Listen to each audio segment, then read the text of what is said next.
우리가 다시 말씀은 사도행전 13장 42절로 52절까지 있는 말씀입니다. 그 가운데 우리가 47절로 52절을 끊어 읽었습니다. 1000번을 들어도 또 듣고 싶은 복음, 1000번을 들어도 또 듣고 싶은 복음이라고 하는 제목으로 하나님 말씀 전하기를 원합니다.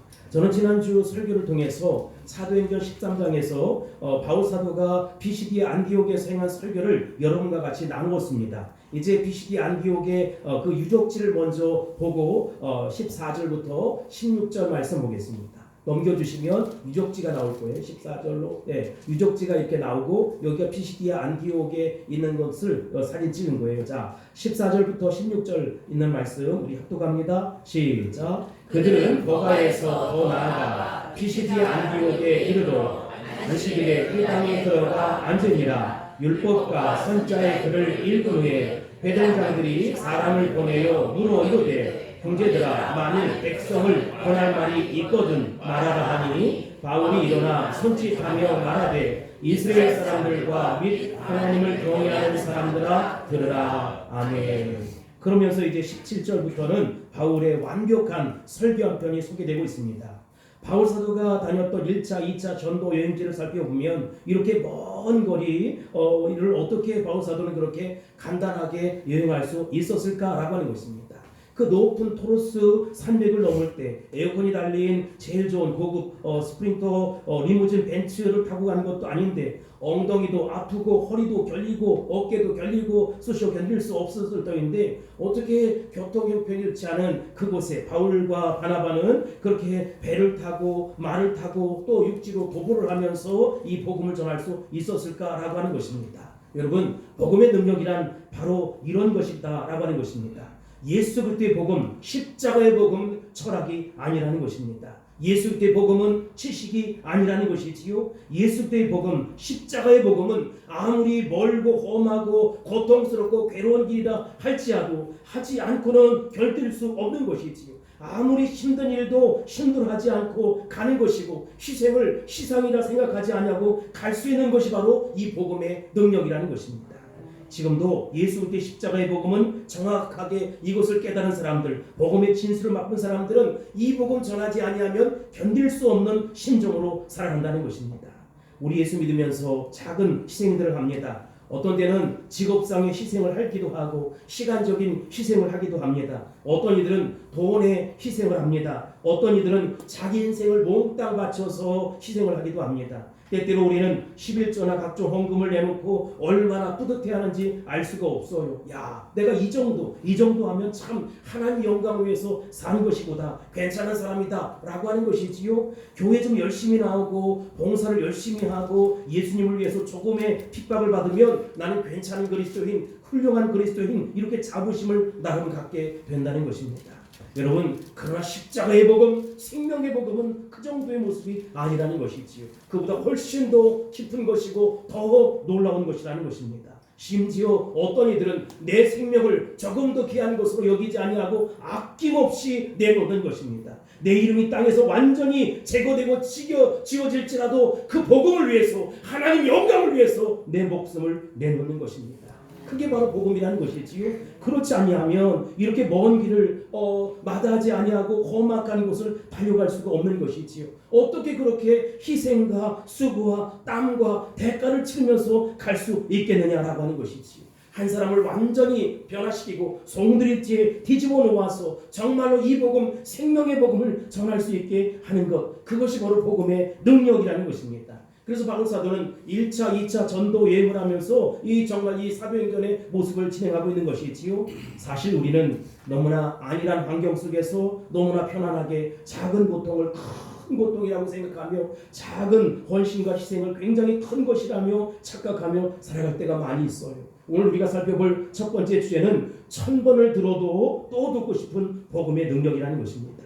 우리가 지도를 볼 터인데 여러분, 피시디 안디옥 이곳은 바울과 바나바를 선교했던, 파송했던 그곳과는 좀 다른 곳이에요.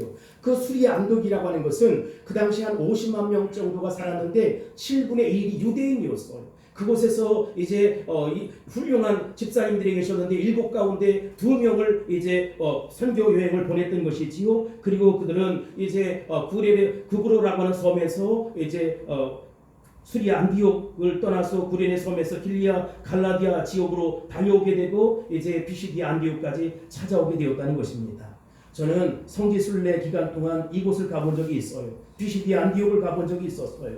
저는 그곳에서 바울 사도가 이 설교를 때의 모습을 한번 회상하고 돌이켜 본 적이 있습니다.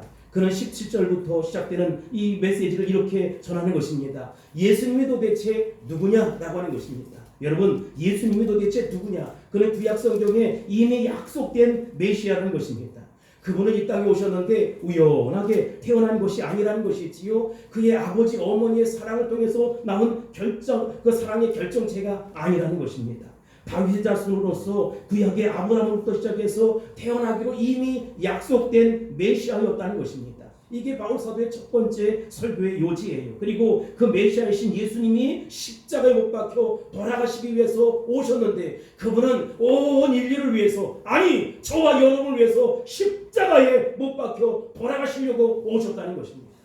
그것으로 끝나면 너무나 억울하지요. 사망 권세를 깨뜨리시고 죽음을 이기시고 그분은 다시 부활하셨다는 것입니다.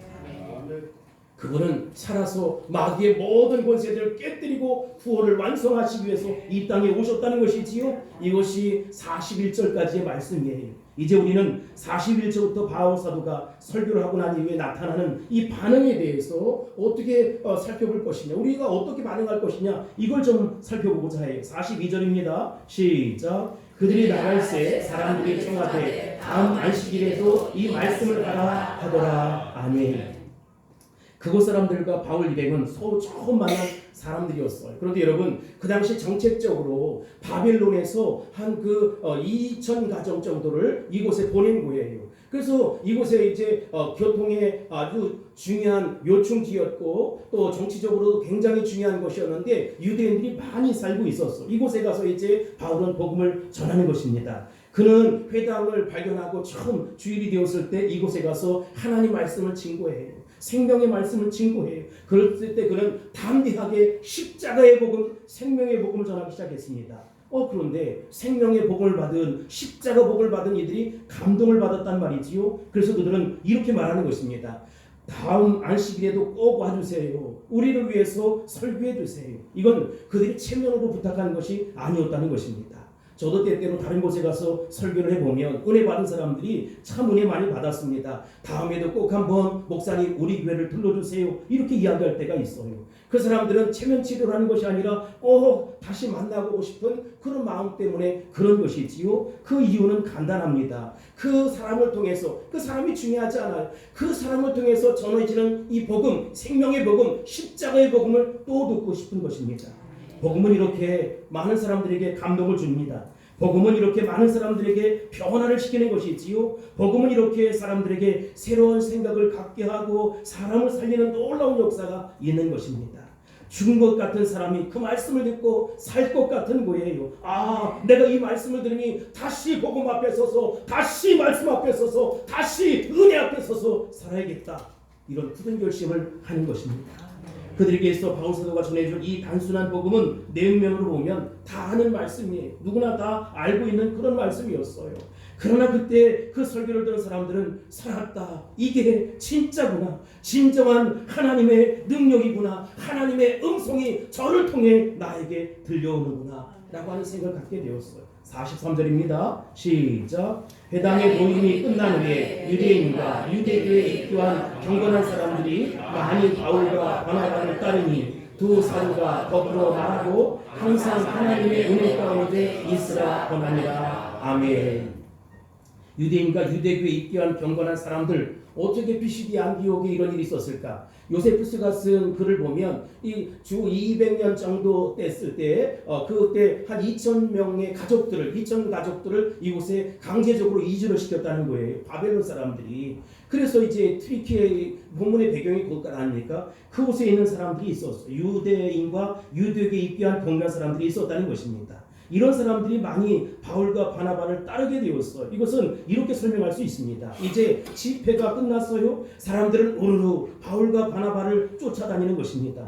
어찌 보면 옷자락이라도 한번 만져보고 싶은 그런 심정, 그 사람 옆에 좀 있고 싶다, 뭔가 한마디라도 더 듣고 싶다 나가는 그 현상 때문에 따라오기 시작했다는 것입니다. 이게 주님의 몸된 교회의 진정한 모습이라는 것이지요.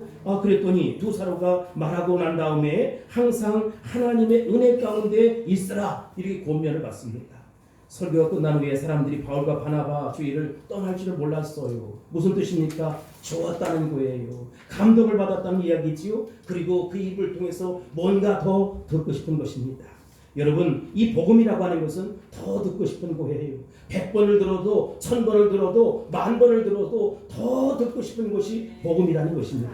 복음의 메시지를 듣고 거기서 만족하고 끝나는 것이 아니라 더 자꾸 듣고 싶은 것이지요. 그래서 찬송가 오늘 우리가 드렸던 205장에도 보면 나 항상 듣던 말씀, 나 항상 듣던 말씀, 주 예수 크신 사랑 또 들려주시오.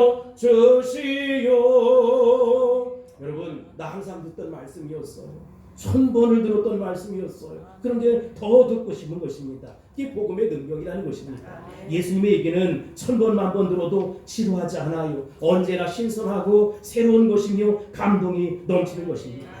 그렇게 멀고 먼 길을 배를 타고 말을 타고 와서 전혀 알지 못하는 생명부지의 땅에서 전혀 알지 못하는 사람들에게 이 복음을 전했는데 바로 이 복음이 이렇게 많은 사람들에게 깊은 감동을 주었고 깨달음을 주었다는 것입니다. 여러분도 이 복음을 깨달을 수 있게 되길 바랍니다. 십자가의 복음은 지식이 아니라는 것이지요. 십자가의 복음은 철학이 아니라는 것입니다. 십자가의 복음은 나를 다르게 변화시키는 그 정도가 아니라는 것입니다. 이 십자가의 복음은 사망 권세를 깨뜨리시고 죽음을 이기시는 복음이요, 영혼을 살리는 복음이요, 하나님 앞에 바로 서는 복음이라는 것입니다.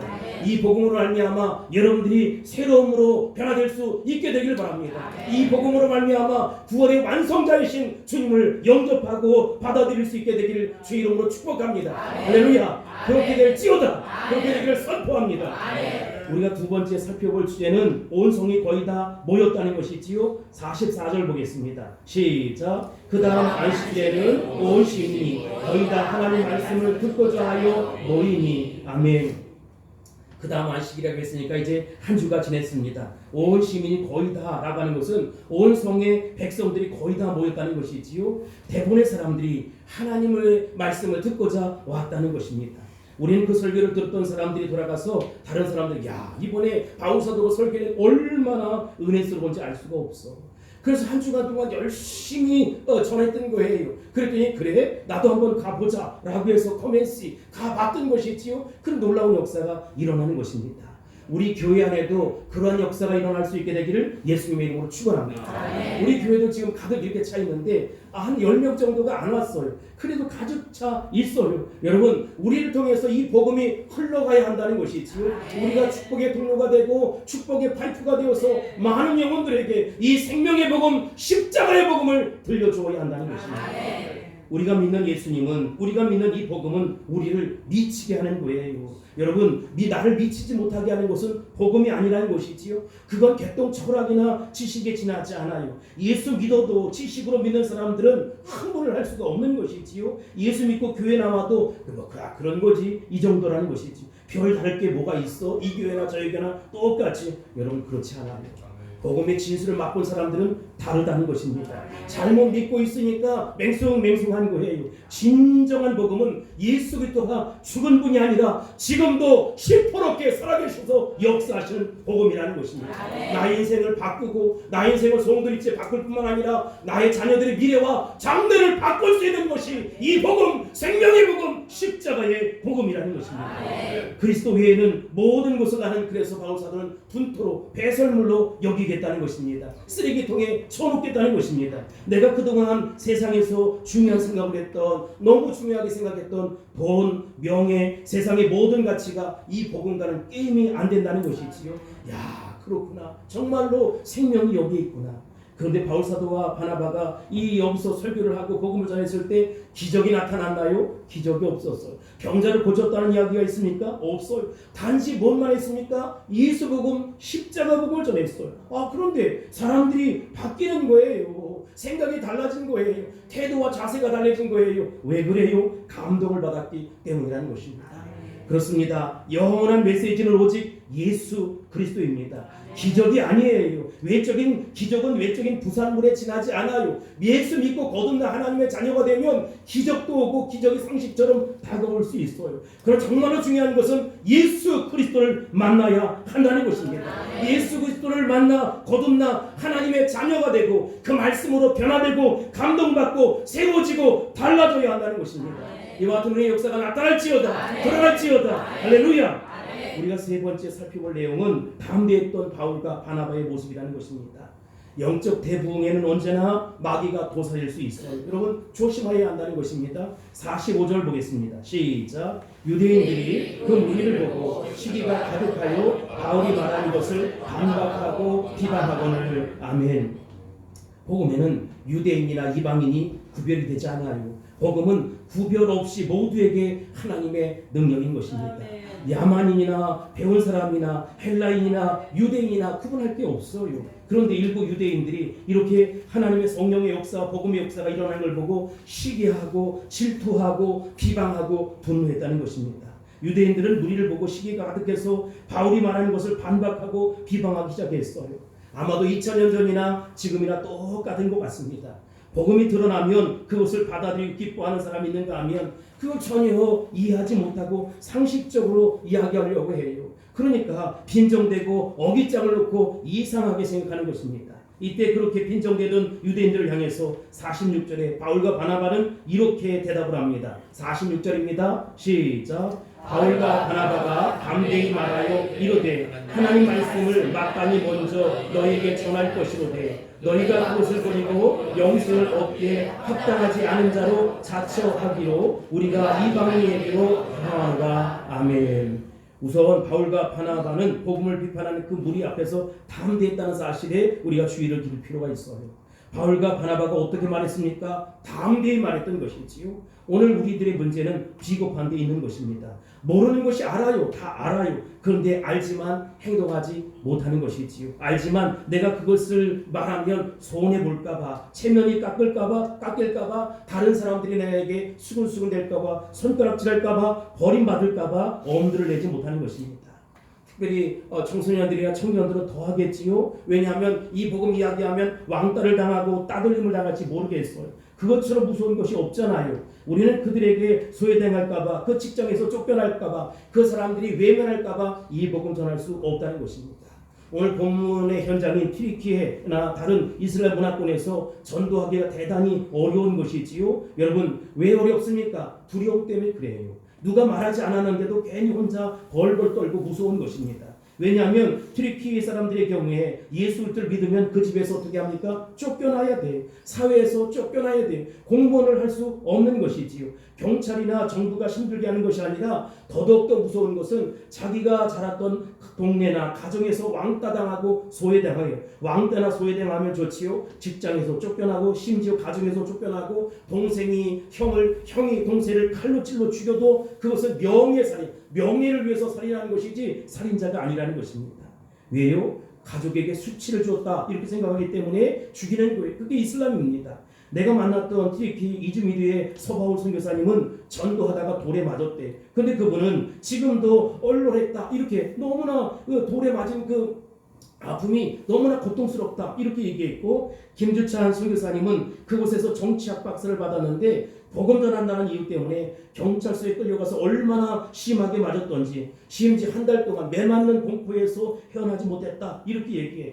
그럼에도 불구하고 그곳에 교회를 세우고 싶다. 그런데 처음에는 우리 선교사님들이 상가에 가서 교회를 세우는데 그러면 폭탄을 던지고 난리를 치니까 불을 질러버리니까 어떻게 하느냐, 아파트에 가서 그들의 형제들이 살고 있는 아파트에 가서 몰래 숨어서 복음을 전한다는 것입니다. 사정이 이렇기 때문에 누가 당장 뭐라고 하기는 않지만 예수 얘기를 할 수가 없는 것이지요. 어떤 핍박이 다가올까, 두려움, 강박관념, 그리고 공포감 때문에 더 크게 기도도 못하고 찬양도 못하는 것이지요. 왜 그렇습니까? 그들이 영적으로 눌려있기 때문입니다. 전도할 때 우리에게 가장 큰 문제가 뭐냐? 두려움이 있어요. 피해가 올지 안 올지 모르지만 괜히 내가 이 말을 했다가 이 일을 했다가 나에게 피가 오지 않을까? 라고 하는 두려움이 있습니다. 내가 이렇게 하면 장사가 안 될 텐데, 사업이 안 될 텐데, 예수 얘기하면 다 재수 없다고 하고 떠날 터인데, 이 구절에 보면 바울 사도도 그들이 반박을 했을 때 담대하게 어떻게 합니까? 복음을 전했다는 것입니다. 우리는 이전에 스테반 집사님이 돌에 맞아 죽을 사건을 기억하시잖아요. 아마 우리도 돌에 맞아 죽을지 모르겠어요. 그 현장에서는 우리가 어떤 위기 속에 들어갈지 모르겠어요. 손해볼지 모르겠어요. 그렇지만 바울은 담대하게 복음을 전했다는 것입니다. 저는 여러분들에게 이런 권면을 하고 있습니다. 저는 여러분들에게 이런 도전하고 싶습니다. 담대하게 복음을 전할 수 있게 되길 바랍니다. 두려움과 맞서 싸울 수 있게 되길 바랍니다. 나의 비겁함이 아니라 하나님 앞에 당당하게 싸울 수 있게 되길 바랍니다. 주님이 하십니다. 주님이 일하실 것입니다. 비겁한 사람들은 대개 다 합리적이에요. 자기의 비겁함을, 자기의 두려움을, 자기의 믿음 없음을 합리화시킨다는 것이지요. 쟁기를 잡은 자는 뒤를 돌아보지 않아야 한다는 것입니다. 현대 그리스도인들은 너무나 묻고 따지고 생각하는 것이 많아요.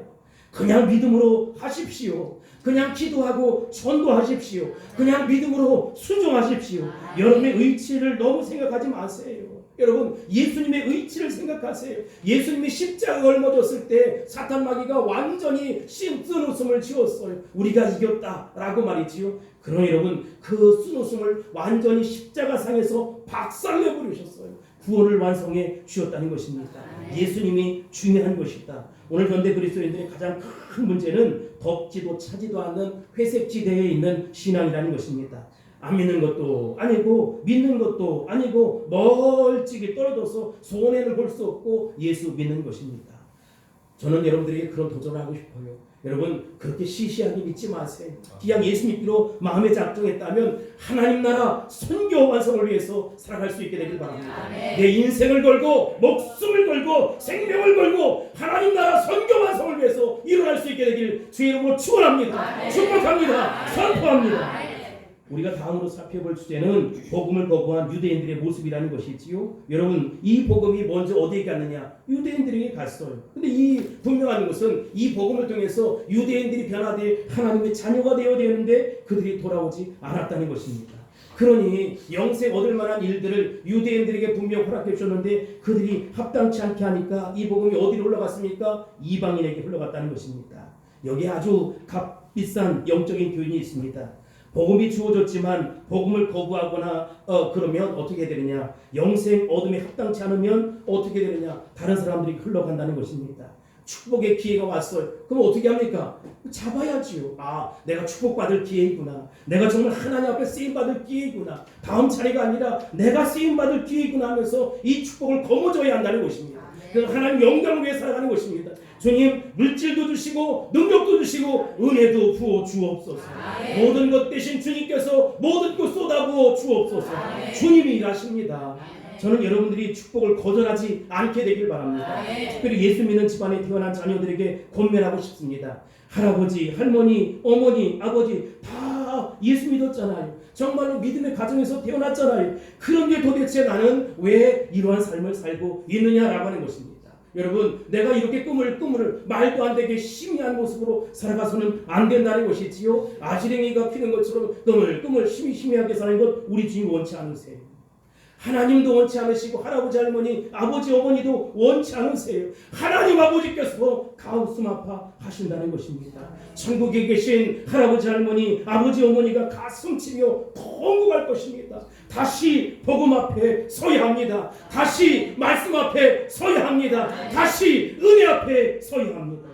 여러분, 십자가 복음을 먼저 받은 사람들은 유대인이었다. 이스라엘 백성들이었다. 그런데 그들이 거부하니까 이방인에게 흘러가게 되었다. 무슨 얘기예요? 축복을 거절하니까 그들에겐 끝장이 나는 것이지. 여러분, 우리에게도 축복받을 기회를 하나님께서 허락해 주실 때가 있어요. 그때는 거머쥐어야 한다는 것입니다. 내 힘으로 할 수 없을 땐 믿음으로 감당할 수 있어야 된다는 것입니다. 우리가 때때로 적당히 믿어. 적당히 좀 해. 여러분, 마귀의 역사입니다. 적당히가 어디 있습니까? 믿음으로 올곧은 신학으로 하나님 영광을 위해 살아가야 한다는 것입니다. 나머지는 하나님 아버지께서 책임져 주시는 것이지요. 내 힘으로 내 능력으로 안 되면 주님의 힘으로 주님의 능력으로 감당할 수 있어야 된다는 것입니다. 하나님이 도와주십니다. 하나님이 역사해 주십니다. 유대인들이 복음을 버렸지만 그래도 유대인들을 향한 하나님의 비전은 계속되고 있었음을 볼 수가 있습니다. 47절입니다. 시작. 주께서 이같이 우리에게 명하시되 내가 너를 이방의 빛으로 삼아 너로 땅끝까지 구원하게 하리라 하셨느니라 하니 아멘. 이것은 이사야 49장 6절에 나오는 말씀이에요. 하나님이 유대인들, 하나님이 이스라엘 백성들에게 주신 비전입니다. 내가 또 너를 이방의 빛으로 삼아 나의 구원을 베풀어서 땅끝까지 이르게 하리라. 무슨 얘기예요? 유대인들 난 선한 선민이야, 택한 백성이야, 나는 얼마나 하나님의 사랑을 받는지 알아? 이렇게 하길 원치 않으셨다는 것입니다. 여러분, 유대인들에게 이사야 49장 6절 말씀을 주셨다면 우리에게 또 어떤 명령을 주셨습니까? 우리에게 어떤 대명령을 주셨지요? 마태복음 28장 18절로 20절입니다. 시작. 예수께서 말씀하시되 하늘과 땅의 모든 것을 내게 주셨으니. 그 다음에 그러므로 너희는 가서 모든 민족을 제사로 삼아 아버지와 아들과 성령의 이름으로 세례를 베풀고 내가 너희에게 분부한 모든 것을 가르쳐 지키게 하라. 볼지어다 내가 세상 끝날까지 너희와 항상 함께 있으리라 하시니라. 아멘. 유대인들이 이 사명 감당하지 못하니까 너희들이 이 사명을 감당하라 라고 하면서 이방인들에게 이 복음을 주셨어요. 지상 대명령을 주셨어요. 너희는 가서 모든 민족을 제자로 삼아 아버지와 아들과 성령의 이름으로 세례를 베풀고 내가 너희에게 분부한 모든 것을 가르쳐 지키게 하라. 여기까지 주신 것이 아니에요, 여러분. 볼지어다 내가 세상 끝날까지 너희와 항상 함께 있으리라 라고 말씀하시는 것입니다. 여러분, 벌벌 떨 필요 없어. 두려워할 것 없어. 우리 주님 말씀하셨어요. 볼지어다 내가 세상 끝날까지 너희와 항상 함께 있으리라. 항상 함께 있으리라. 항상 함께 있으리라. 함께 하신 주님을 찬양할 수 있게 되길 바랍니다. 여러분, 그들이 이 사명 감당하지 못했을 때 어떤 일이 벌어졌나 다음 그림을 봐주세요.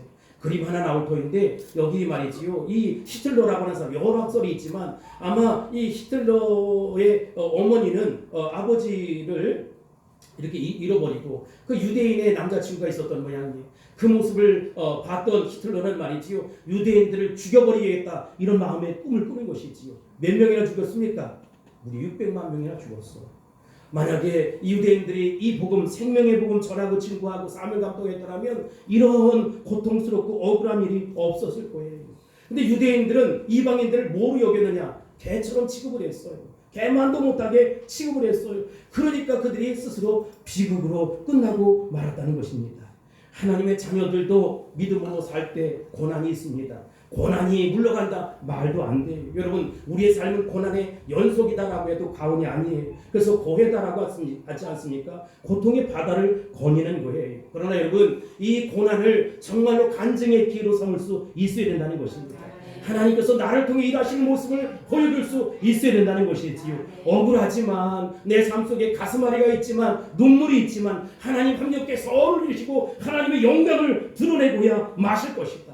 정말로 유대인들이 감당하지 못했던 나는 이방의 빛이 될 것이다. 땅끝까지 구원을 선포하는 십자가의 증인이 될 것이다. 이런 마음으로 사실 수 있어야 된다는 것입니다.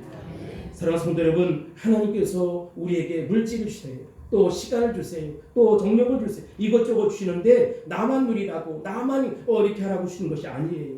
하나님의 영광을 위해 쓰라는 것이지요. 하나님의 영광을 위해 살아가는 것입니다. 돈도 주셨고 사업도 주셨고 학문도 주셨고 모든 축복을 더해주신 이유는 나 혼자 우리 가정만이 아니라 하나님 영광을 위해 사용을 하는 것입니다. 내 것이라 착각 말고 하나님 영광을 위해 내놓으라는 것입니다. 하나님 영광을 위해 사용해 보자는 것입니다. 이방의 많은 이들 사망의 음침한 골짜기에서 저 영원한 지옥으로 달려가는 안타까운 이들을 위해서 건져내는데 사용할 수 있어야 된다는 것입니다.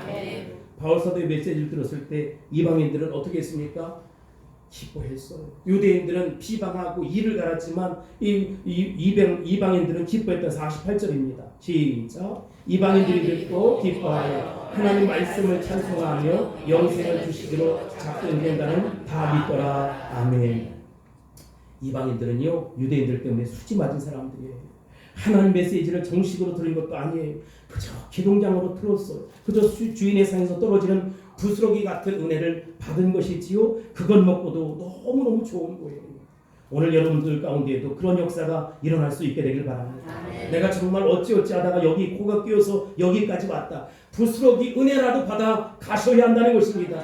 그래서 내가 앞으로의 삶은 기쁘고 즐겁고 행복한 삶, 하나님 영광을 위한 삶을 살 수 있어야 된다는 것입니다.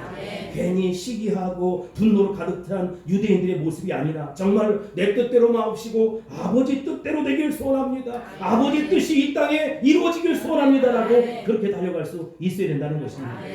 그런데 여러분, 사람들을 동원해서 바울과 바나바를 결국 유대인을 내쫓아 버렸어요. 50절 51절입니다. 시작. 이에 유대인들이 경건한 기브인들과 그 신의 유력자들을 선동하여 바울과 바나바를 박해하게 하여 그 지역으로 쫓아내니 두 사람이 그들을 향하여 발에 티끌을 떨어버리고 이고니오로 가거늘. 아멘. 우리가 마지막으로 살펴볼 주제는 핍박받는 자들이 갖는 기쁨이라는 것입니다. 여러분, 핍박을 받거나 핍박으로 인해서 그 지역을 정말 떠나게 되었어요. 그런데 어떤 일이 벌어졌습니까? 오히려 복음이 왕성하게 전해지게 되었다는 것입니다. 하나님께 영광이 되었다는 것입니다. 52절입니다. 시작. 제자들은 기쁨과 성령이 충만하니라. 아멘. 바울과 바나바는 그곳을 떠나게 되었어요. 비시디 안디옥에서 이고니온으로 떠나게 되었어. 왜냐? 핍박 때문에, 시기 때문에 정말 죽이겠다고 달려드니까 어쩔 수 없었어요. 근데 떠나면서도 그들은 마음속에 기쁨이 있었고 성령 충만함이 있었다는 것입니다. 여러분, 이게 바로 그리스도인의 모습이라는 것이지요. 이게 바로 기독교라는 것입니다. 전 여기서 여러분들에게 두 가지를 이야기하고 싶어요. 첫 번째는 기쁨이라는 것입니다. 예수 믿는 사람들의 표징이 뭡니까? 특징이 뭡니까? 기쁨이지요. 교회 나오는 것이 다가 아닙니다. 교회 와도 기쁨 없이 얼마든지 살 수 있어요. 항상 찌푸린 얼굴로 살아가면 온갖 고민 다 끌어안고 살아가면 누가 좋아하겠어요? 여러분, 믿음대로 된다고 했잖아요. 내가 정말 기뻐할 일이 하나도 없지만 앞으로 기뻐할 일이 많이 나타날 것을 기억하면서 믿음으로 방긋방긋 웃고 기뻐할 수 있어야 된다는 것입니다. 사람들이 고민하는 내용을 또 보면 대부분 지나간 과거의 잘못을 현재로 끌어와서 내가 왜 그랬을까? 왜 그 사람을 만났을까? 왜 그 사람과 그런 결정을 했을까? 이것 때문에, 지나간 과거 때문에 슬픈 거예요. 또는 앞으로 어떻게 하지?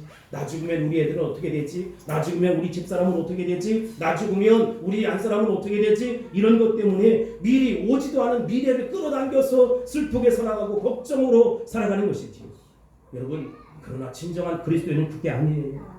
가난한가 부자인가, 사업이 잘 되는가 안 되는가, 장사가 잘 되는가 안 되는가, 이게 문제가 아니에요. 문제를 문제시하면 큰 문제가 되고 문제 속에 짓눌려서 내가 죽게 되는 것이지요. 문제는 그 사람 앞에 기쁨이 있는가라고 하는 것입니다. 다시요, 문제는 그 사람에게 진정한 믿음이 있는가라고 하는 것입니다. 믿음으로 역전시켜 줄 것이다. 믿음으로 반드시 역전시켜 줄 것이다. 제가 큰 고통과 아픔을 당할 때 우리 처남이 저에게 찬양을 하나 보냈어. 이제 역전되리라. 저는 그 찬양을 1000번도 더 들었어. 아니 10,000번도 더 들었을 것 같아. 그래, 내가 믿음으로 아멘. 이제 역전될 것이다. 하나님 역전시켜 줄 것이다. 하나님 반드시 역전시켜 줄 것이다. 웃기지 마라. 너희들 뜻대로 되지 않는다. 하나님 뜻대로 된다. 하나님이 역사해 주신다. 하나님이 역전시켜 주실 것이다. 제가 그 찬양을 들으면서 그렇게 고백했어요. 하나님, 그렇게 되게 도와주옵소서. 그런 역사가 나타날지어다. 그런 역사가 드러날지어다. 여러분, 그러니까 그때부터 내가 미친놈이 됐어요. 방긋방긋 웃는 거예요. 사람들이 이해를 못하는 거예요. 뭐가 좋아서 웃는 거야. 뭐가 좋아서. 하나님이 역전시켰으니 그 미래를 향해서 저는 방긋방긋 웃는 거예요. 웃기지 마라. 너희들 뜻대로 되지 않는다. 하나님 뜻대로 된다. 만약 기쁨이 없다면 여러분, 오늘 당장 나가서 이 복음 전할 수 있게 되길 바랍니다. 여러분, 그러면 하나님께서 우리에게 기쁨을 부어주세요. 죄인 하나가 우리 주님 앞에 돌아왔을 때 하나님이 얼마나 좋아하시겠어요. 저도 두 아들을 키우지만 두 아들 중에 한 아들이라도 이렇게 복음 앞에 산다고 하고 믿음으로 산다고 하면 얼마나 좋은지 알 수가 없어. 행복해 견딜 수가 없어. 내가 당장 죽어도 주님 좋습니다. 저 예수 심장으로 뜨거운 심장으로 살아갈 수 있게 도와주옵소서. 하나님 나라 선교 완성을 위해 살아갈 수 있도록 도와주세요. 그래서 내게 정말로 근원적인 기쁨이 막 일어나는 것입니다. 여러분 안에 그런 기쁨이 있게 되길 바랍니다. 목사님 다 잃어버렸습니다. 사람도 잃어버렸고 물질도 잃어버렸고 하던 사업도 잃어버렸고 다 잃어버렸습니다. 괜찮아요 여러분. 주님께서 회복시켜 주실 것입니다. 주님께서 채워주실 것입니다. 주님의 방법으로 도와주실 것입니다. 저는 여러분들에게 이 기쁨을 소개하고 싶어요. 빌립보서 4장 4절 5절입니다. 빌립보서 4장 4절 5절 시작. 주 안에서 항상 기뻐하라. 내가 다시 말하노니 기뻐하라. 너희 간역을 모든 사람에게 알게 하라. 주께서 가까우시니라. 아멘. 어떻게 기뻐하래요? 주 안에서 미친놈이지. 아니면 미친 니은이요 니은. 목사님이 또 강단에서 욕하더라 할까봐 그래요. 여러분 칼바르트라고 하는 그림 나올 텐데 신학자가 있어요. 이 칼바르트라고 하는 사람은 그 파입 인브레이킹이라고 하는 단어를 썼어요. 무슨 얘기냐? 아무리 견고한 철판과 바위가 있다 할지라도 하나님 말씀은 마치 전기 드릴과 같아서 깨고 파고 들어가는 능력이 있다는 것입니다. 하나님이 강력한 복음을 우리에게 허락해 주셨어요. 그런 놀라운 역사가 일어날 거예요. 여러분 그러니 기쁨 가지고 다시 일어날 수 있게 되길 바랍니다. 소생의 기쁨을 갖고 돌아갈 수 있게 되길 바랍니다. 예수 방향, 하나님 영광의 방향, 정말로 예배하는 방향으로 나설 수 있게 되길 바랍니다. 두 번째는 성령 충만이에요. 여러분 전도하는 자가 막 인상을 쓰고 전도하면 너나 믿어라 뭐 이렇게 하지 않겠습니까? 초대교회, 정말 초대교회는 이처럼 소수가 다수를 변화시켰어요. 기독교의 능력은 수에 있지 않아요. 기독교의 능력은 헌신하는 소수에 있어. 생명력 있는 소수에 있어요. 아놀드 토인비 박사가 이런 얘기를 했어요. 창조적인 소수, 나울토인데 그 얼굴이 나울토인데 창조적인 소수라는 말을 했어요. 여러분 정말 헌신하는 소수, 생명력인 소수, 창조적인 소수를 통해서 기독교가 이렇게 부흥하고 성장할 수 있었다는 것입니다. 신앙 교육이 뭐냐? 완전한 헌신자 한 명을 그렇게 세우는 것 아니겠습니까? 바울과 같이 바나바와 같이 헌신하는 성도가 이 자리에 한 명이라도 나올 수 있어야 된다는 것입니다. 내가 힘겹고 어렵지만 눈물 나는 일이 많이 있지만 지금도 살아계셔서 역사하시는 주님은 분명 나와 함께 하신다. 그리고 하나님이 나를 통해서 일하신다. 나를 통해서 하나님 나라 선교 완성 이뤄갈 것이다. 믿으시면 아멘. 그러면 여러분을 통해서 오늘 마음에 그 결심한 여러분을 통해서 놀라운 변화가 있을 것입니다. 여러분의 가정의 변화가 있을지어다. 우리 교회 변화가 있을지어다. 우리가 사는 이 세상의 변화가 있을지어다. 그렇게 되길 주의 이름으로 축원합니다. 축복합니다. 선포합니다. 할렐루야. 기도하겠습니다. 고마우신 아버지 하나님 감사합니다. 내가 1000번을 들어도 또 듣고 싶은 이 복음, 생명의 복음, 이 생명의 복음 앞에 나를 맡깁니다. 내 사정과 형편을 잘 아시오 주님. 잘 아시지요 주님. 잘 아시지요 주님. 이제 역전되리라. 이제 역전되리라. 주님의 능력으로 역전되리라. 복음의 능력으로 역전되리라. 말씀의 능력으로 역전되리라. 확신하며 돌아가는 우리 모두가 될 수 있도록 축복해 주옵소서. 그 같은 역사가 나타날지어다. 그 같은 역사가 드러날지어다. 예수님의 이름으로 축복하며 기도합나이다. 아멘. 아멘.